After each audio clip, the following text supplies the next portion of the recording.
OMFG. That is on the money. Hi guys and welcome to the channel. So I woke up this morning and this is the view that I woke up to. Now I'm not complaining, and if anything it's a sign for me, because today I'm going to show you how to do a prime rib roast, and I absolutely had Christmas in mind when I planned this video. So hit that subscribe button and subscribe to the channel. So let's get on with this because I'm freezing cold. So there are 4 simple steps to doing a perfect rib roast. The first is to dry brine it overnight. The next step is to make a herb mix which we are going to coat all over this meat. Then we're going to smoke it, and we're going to smoke it in the Traeger today at 250 until it hits about 125 internal. And then the final step that we're going to do, which is going to make this absolutely incredible, is we're going to get a cast iron skillet and we're going to sear off all the outsides, and it is going to be perfect, wall to wall pink. It's going to taste amazing. And not only that, we're going to do 2 accompaniments to this. The first is going to be a horseradish cream, and the second is an absolutely amazing gravy. So let's do it, let's get on with it, let's cook. The first step is to dry brine. So it's the evening before, the cook is planned for tomorrow, and the important step is to dry brine your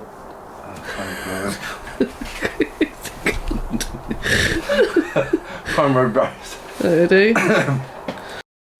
So it's the evening before the cook, and the important step of dry brining your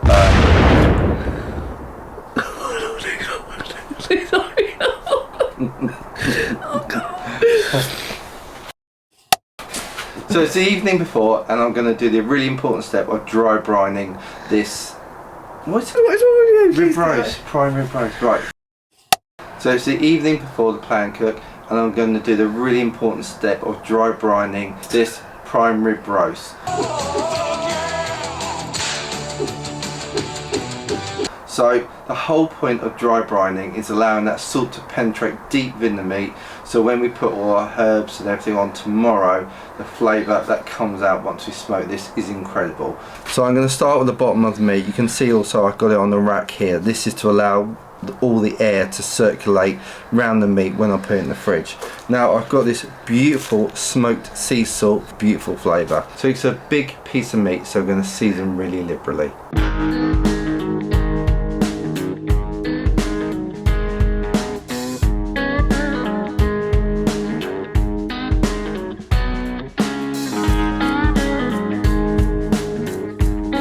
And then finally the top. So now that's seasoned up, I'm going to keep it on the rack, put it on the tray, and then put that in the fridge overnight. Not going to cover it at all, just going to allow that salt to penetrate, really get that salt deep in the meat, and I'll see you in the morning. Good morning. Now this morning, and you can see the salt has penetrated deep within this meat. The actual colour of meat has gone a beautiful deep red. You can see here it looks absolutely stunning, and there is literally hardly any salt sitting on the surface of this. So I know it's penetrated, I know that flavour, that salt's going to go deep in this meat, but we're going to add a few extra bits to this. So I got a herb mix, and this has got rosemary, thyme and sage in it, and as you can see I've got a food processor and I've ground it up really finely. So you probably need about a cup of each of these different herbs, but if you've got a favourite herb that you like, particularly with beef, you can use your own mix. I just find these flavours work really well, but whatever you use, you need to really get it chopped finely, because you don't want any big bits of rosemary or anything like that. You just want it really fine. Now to that I've got 10 cloves, yes 10 cloves of garlic, and I've crushed those, and those go into the mix as well. And then next I got 2 tablespoons of dried marjoram and 2 tablespoons of dried oregano, and they go in as well. Again, if you like slightly different herbs, just mix it up as well, totally up to you. So with this I'm going to add a really decent amount of olive oil. The purpose of the olive oil is really just to bind all this together. So we'll add that, we'll give it a mix. So I kind of want a paste. Yeah, that's good. I'm going to start on the side that I'm going to have sitting down first. I mean look at the colour on that, that looks incredible. And it's going to be a case of just getting this and then actually working it into, oh yeah, it smells amazing. The garlic, all those fresh and dried herbs just work so well together. So you want to form a really nice sort of herb crust on that. And then lastly we will do the top. And look at that. That looks incredible. Okay, so I'm going to put that aside for 10 minutes, and while that's to one side, I'm going to show you how we're going to make the gravy that's going to go with this. So in here I've got a bulb of garlic which I've cut in half.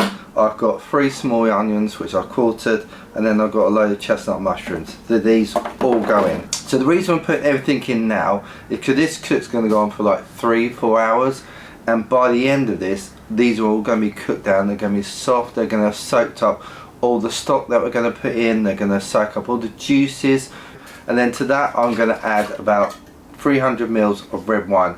I'm using a nice Merlot today, but you can use whatever red wine you like, and literally I'm just going to pour that in. It was a full bottle, but the wife said something about quality control, but I don't know, but this is what's left, so we're going to stick that in. Then here we've got a litre of beef stock. Then to that I'm just going to add a bit of pepper, and that's it. So this is going to be the base of the gravy. So let's stick this on. So the primary roast goes on top,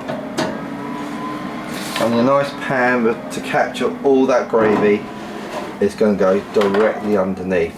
Now you notice I've kept this on a wire rack, and just basically that's because it's a lot easier to go in and out. All those flavours, all those juices, straight in your gravy. So I'm going to put a probe in this right in the centre, and then I'm going to shut this lid down, and I'm just going to let it rock for the next 3 hours until that internal temperature hits 125. I think you can tell how cold it is out here, but now I'm going to show you how to make this really beautiful creme fraiche horseradish. Now a lot of people don't like horseradish. They think it's like quite hot.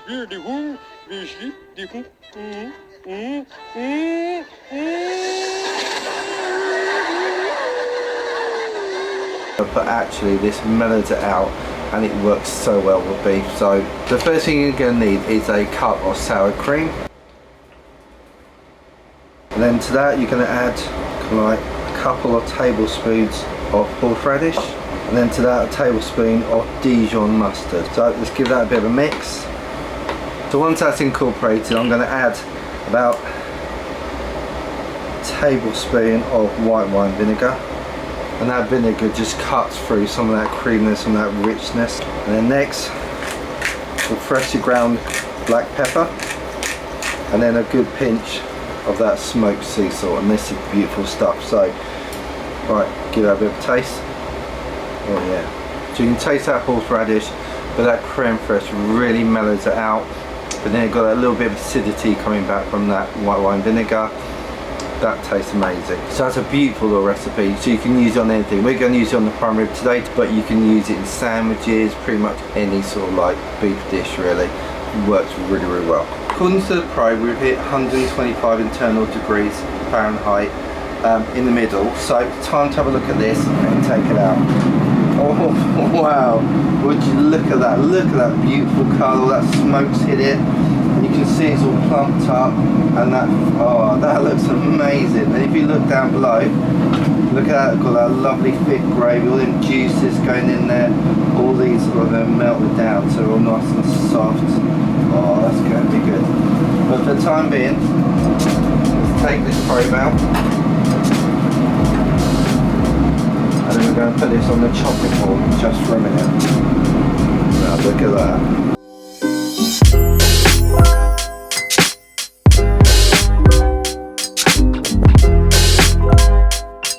Okay, so I've got my Hellrazr, I've got the coals on it, and I've put a cast iron skillet here and a little bit of olive oil on here now. And this is going to be the fun bit. Oh. And that is the sound. So I'm just going to sear this outside, so that middle to be beautiful and pink. So we want that nice beautiful crust on every single surface. I'm just going to keep moving it around side by side, doing the edges, the top, the bottom, and just going to keep going until I've developed a really nice crust. I've seared all the sides now. It's got a beautiful colour on it, but I want to keep that medium rare in the middle. So it's time to take it off, and I'm going to rest it for about 20 minutes. So while the rib roast is resting, quickly run inside, and you can see this is all the veggies and everything that we had sitting under it in the actual Traeger. And you can see that gravy is pretty nice and thick, but we want to make a lot more gravy. So the first thing I'm going to do is scoop out all the veg.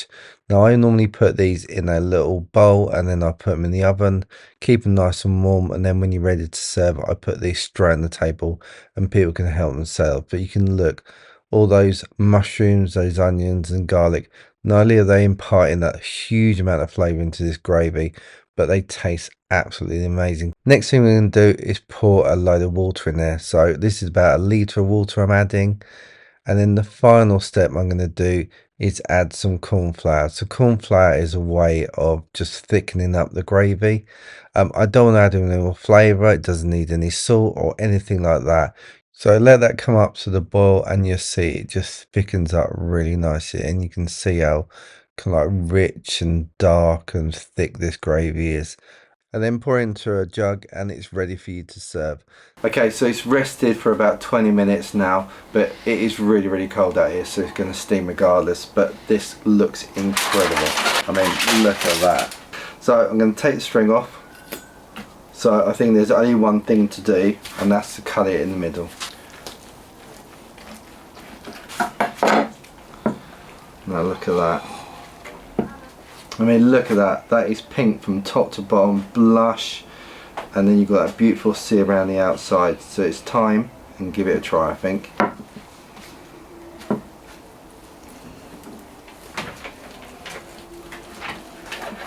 I mean, look at that. That is juicy, tender. So I'm going to try a bit of this with a bit of this.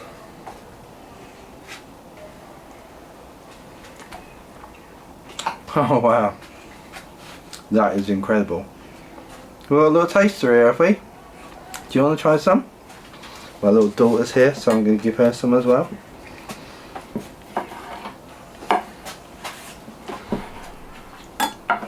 There you go, baby. Try that. Is that nice? Well look, if my daughter loves it, then it says to you, this is amazing.